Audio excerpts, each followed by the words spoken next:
network and has seen both his standing charges and his energy bills absolutely soar. The Heat Network Market Framework was introduced in 2021, but in a letter from his Minister in the Lords last week, he says his ambition is that price regulation will only start in spring 2026. So can I ask, is it his government's incompetence or Ofgem's lack of powers that are letting down constituents who can't afford to put on their heating this winter?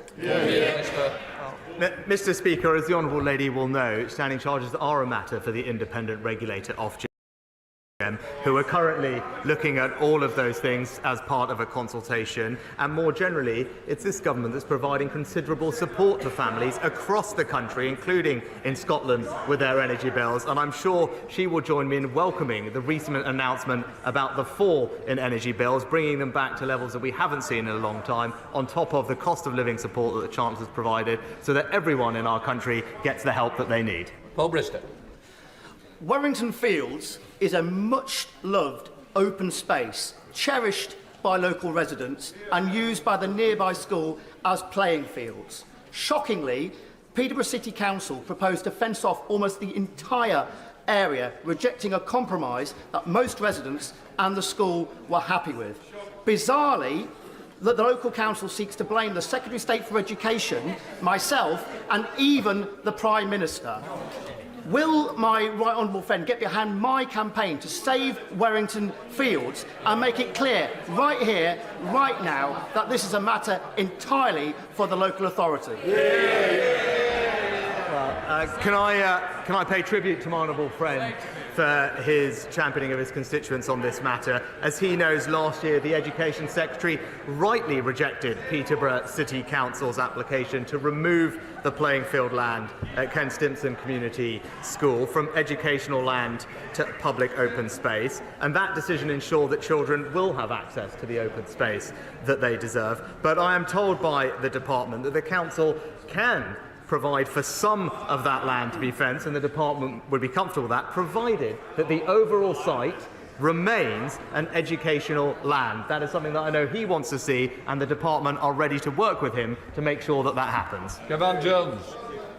After yesterday's revelation that Nick Reed, the CEO of the Post Office, is under investigation for an 80-page report written by the former head of HR at the Post Office, does the Prime Minister and Business Secretary have confidence in Nick Reed's leadership at the Post Office? Mr. Speaker, it would clearly be inappropriate for me to comment on an investigation before it has been completed. Our focus remains working closely with the Post Office to ensure that it delivers justice for postmasters caught up in this historic scandal, and that's why we will imminently bring forward the legislation that we promised. Shalish Farah. Thank you, Mr. Speaker. A few years ago, there was a proposal to build nearly 7,000 houses in a beautiful part of my constituency near the villages of Castor and Aylesworth, against the wishes of the local residents. I worked with the local community, and together we were able to stop this development. However, efforts are now being made to include this land in a revised Peterborough local plan.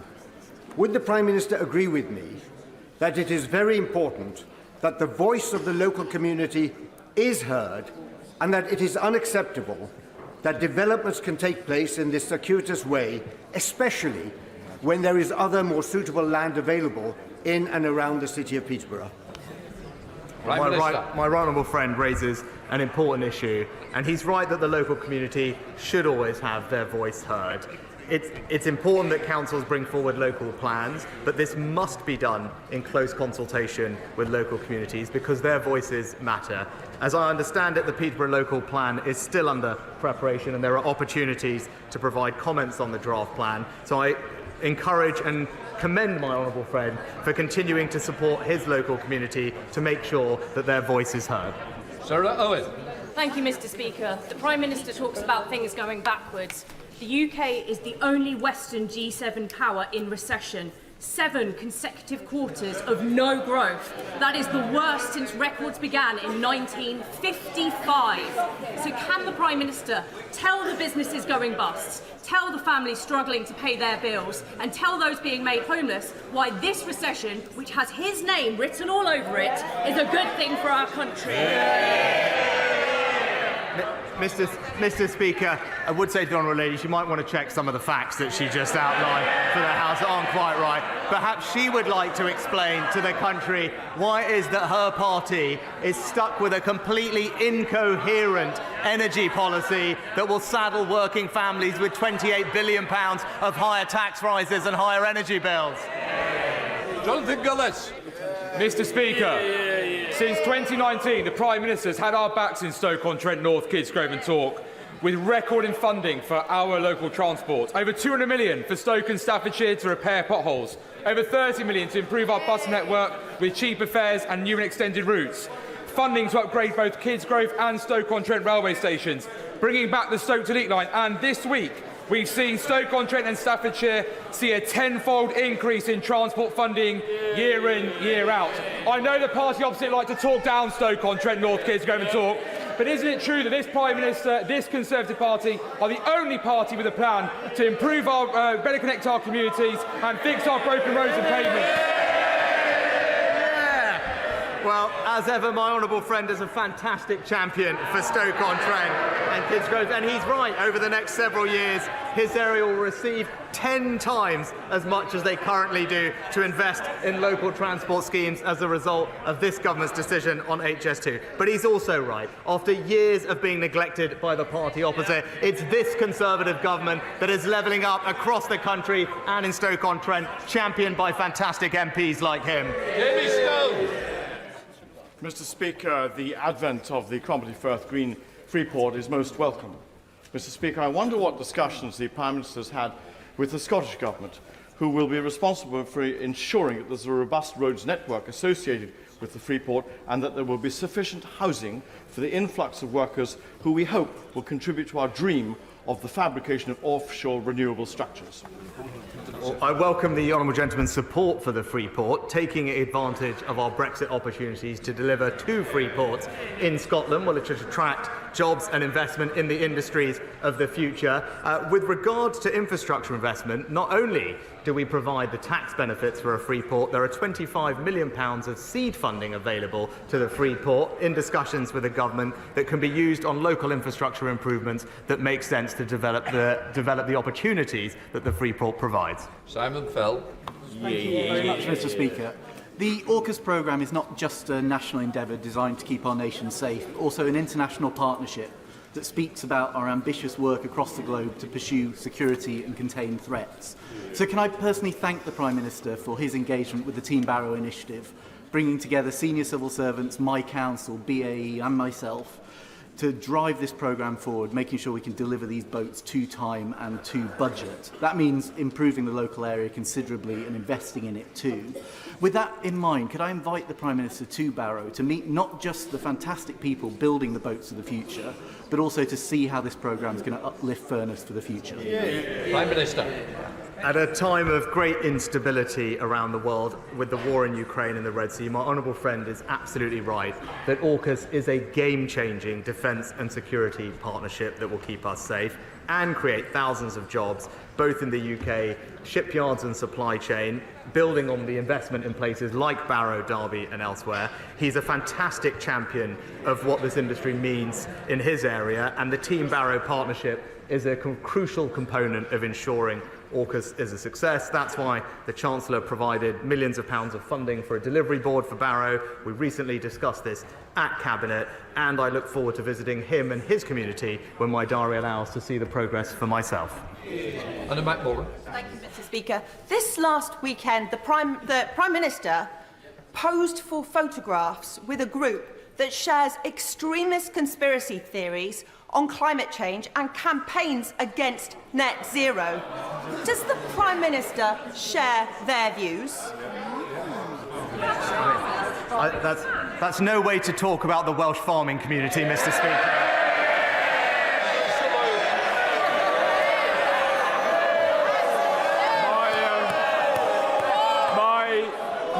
integrated care board tell me that only £2 million of the £120 million of capital which they receive annually is for primary care. And that seems an unfairly small amount for our amazing family doctors and practice nurses who are, after all, the front door of the NHS. So can our local GPs have a greater share of this? Prime Minister. Can I thank my honourable friend for his excellent and continued campaigning on health provisions for his constituents. Now, on the specific point that he raises, integrated care boards do have the power to increase their primary care annual capital management budgets as long as they keep within the overall budget. I understand my honourable friend recently met with the Health Minister earlier this week to discuss this further, and I will make sure that his proposals are very carefully considered. Dame Angela Riedel. Very much, Mr. Speaker. The Prime Minister has just told my right honourable friend, the member for North Durham, that it's inappropriate for him to be commenting as a government minister on what bullying allegations at the post office, and yet he allows his trade secretary to comment freely, loudly, and often on Twitter. Is he content with her activities and her behaviour in this respect? Mr. Speaker, the business secretary set out her position explicitly and clearly in the House last week.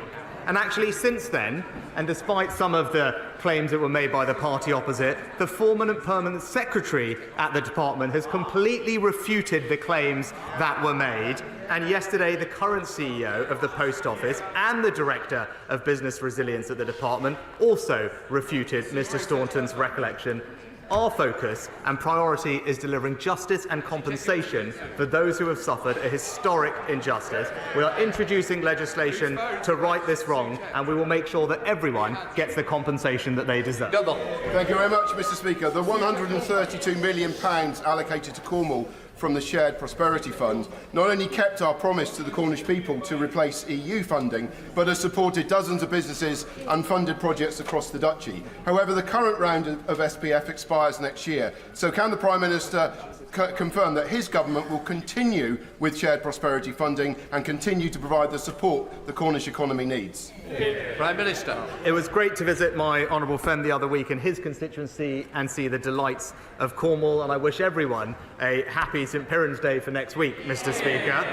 Now, Cornwall has been awarded over £130 million to deliver, I think, 100 different projects across the county through the UK Shared Prosperity Fund. Funding is confirmed for this spending review period up to the end of March 2025. But as with all government funding, decisions regarding the future of the fund are a matter for the next spending review. But I can assure him that we remain committed to an ambitious levelling up agenda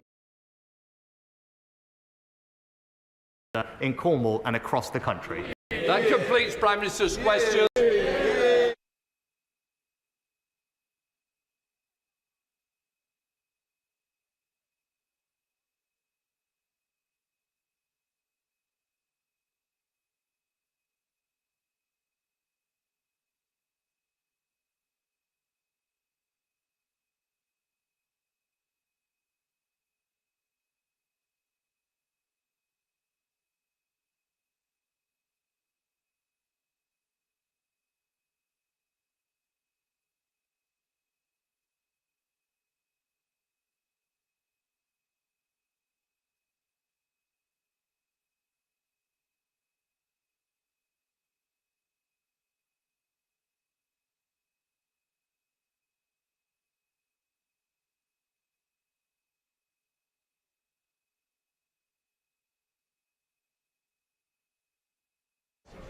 We now come to the urgent question. Miriam Fellows.